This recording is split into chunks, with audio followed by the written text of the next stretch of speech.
In this video, we are going to go over the Nicky Rodriguez vs Max Gimenis fight during the first round of CJI. We're going to skip the first minute of the match because not a lot is going on besides some hand fighting. Eventually, Max is able to fight his way to get inside collar ties with both of his arms. Nicky responds by throwing his entire body diagonally and to the right. This forces Max to step with his right leg forward, and he's able to capitalize on that by grabbing for the single leg. Nicky starts methodically pushing Max up against the slanted wall, so it's going to be easier for him to take him down. Max understands what's happening and he already has grips to start defending. He has the overhook on his right side and he's grabbing Nicky's elbow on his left side. And because Nicky is pressing into him, that's a great opportunity to perform an Uchimata. Nicky is forced to give up the single leg and we're back in a neutral position. From what I can see, both athletes are trying to avoid the wall so they don't get taken down easily. And it also looks like Max is really trying to fight for inside position with both of his collar ties. As soon as Max is able to get inside collar ties, Nicky uses his overhook on his right side to strip the grip and then immediately attacks for a low single. Max is able to defend the single leg by pulling his leg out, but Nicky quickly transitions into another takedown attempt and it looks like he's going for a knee tap. The reason why the knee tap didn't work is because Nicky's right hand is not directly behind Max's knee.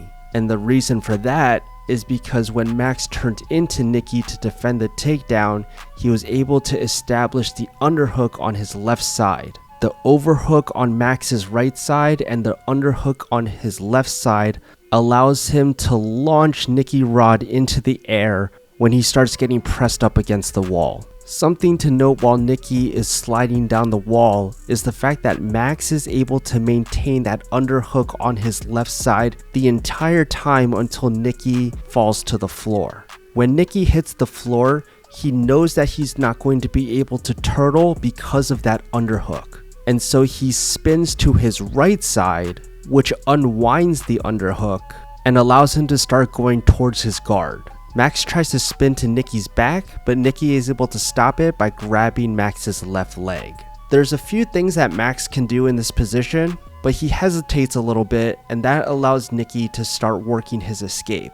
From his opposite hand post, he makes sure to get up on his left foot, then he gets on his right foot and makes sure that his hips are very high, so Max cannot continue spinning to the back. Once his hips are high, he lets go of the grip on Max's leg and starts going for an underhook. Max has to give up the position before he gets his back taken. From here, we're going to skip the rest of the round because not much happens until the start of round 2.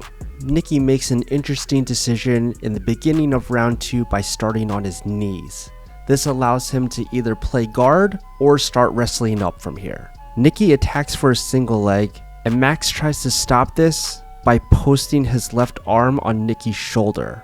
But Nicky already anticipates this and pushes Max's left arm up so he isn't able to post, and that allows him to get a clean single leg. Because Max was late to sprawl, Nicky has Max's right leg tight to his chest. He brings his head to the outside and then he starts bringing his hips to the right side.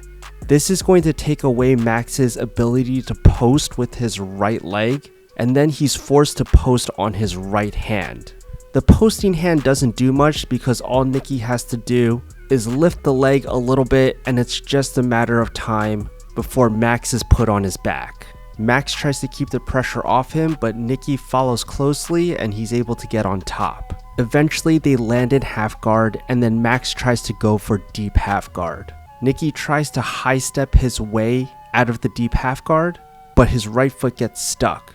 When Max tries to adjust his grip with his right hand, that's when Nicky pulls out his left leg and tries to land into 3/4 mount. Max is able to bring his right knee in just in time to avoid any sort of mount situations. However, Nicky does have a body lock on him and he uses that to start running around Max's legs and arms and ends up on Max's back. Eventually, the both of them are stuck up against the wall, and then Nicky eventually is able to find an angle to put his left hook in. Nicky tries to maintain a seatbelt grip from here, but Max does a really smart thing and he actually turns to his left side, and because the slant wall is there, that stops Nicky from being able to follow him to the back, and it forces Nicky to play from top position. Max establishes another deep half guard and Nicky tries to defend by bringing his hips back so they're not directly above Max. Because Nicky gives him space, that allows Max to get an underhook on his right side, which allows him to fight to his knees and eventually gets his hips up. Nicky has good head control from here, and when he's ready to move, he goes perpendicular to Max, and he's very deliberate about keeping his head in Max's armpit, which blocks any sort of underhooks from Max. Nicky pulls him in to break down Max's posture, and then he's able to get double underhooks behind him.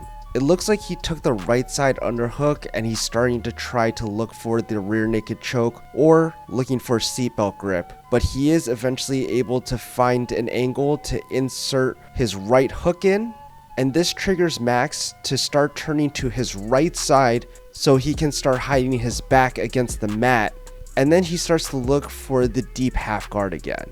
It's my theory in this frame that Nicky is pinching his knees together so Max isn't able to get a proper underhook in the deep half like he's been able to get earlier in the match. Nicky's hips are still right above Max's hips, and so the deep half guard is still a threat in this position. So Nicky shifts his hips so they're over Max's knees instead, and now we're in a position where Nicky has killed the threat of a deep half guard sweep. Max decides to turn his hips towards Nicky, and Nicky tries to take this opportunity to get into full mount from here. But Max's right arm is still under Nicky's leg this entire time. And when Nicky tries to go to 3/4 mount or mount, Max is able to again transition into a deep half guard, start standing up, and then Nicky is forced to lose the position altogether. Because Max's back is close to the wall, Nicky goes for another single leg and then transitions into a standing body lock with Max pressed up against the wall. Nicky takes his right hand and performs a beautiful ankle pick on Max and immediately positions himself into hip-to-hip connection. Nicky starts attacking an arm triangle, and to defend against the arm triangle, a lot of times you want to try to figure out a way to get your elbow and your arm to the other side of your opponent's head to get out of the choking position. But this step also requires you to usually be flat on your back. As soon as Max starts freeing his arm to bring it to the other side, Nicky is already one step ahead and brings his right instep in and transitions straight into mount. It's already difficult to try to get out of full mounts, but being in the corner of the alley and having Nicky Rod isolate an arm just makes this a very difficult position. Once Nicky is able to bring Max's left arm out of position, Max pulls a desperation move and does a hard bridge and tries to perform an elbow knee escape. But Nicky does a good job of keeping his legs in a position where the elbow knee escape is not going to be able to work, and once Max is able to turn all the way into turtle, Nicky is able to take the back with a body triangle. From here, Nicky starts using the power half Nelson to keep Max's head down and to break his posture. This prevents Max from being able to stand straight up. Once Nicky is ready, he plants his right foot to the ground and brings Max to his side. Now Max has no chance to stand up from this position, and Nicky can start attacking for submissions. Very little hand fighting occurs before Nicky is able to get his left arm across Max's face. He applies the rear naked choke, and Max is forced to tap. So even though Max did have a good few defensive positions during this match, overall Nicky Rod did dominate this match and was able to submit Max in round 2. So thank you guys for watching. I hope you enjoyed the breakdown, and I will see you in the next video.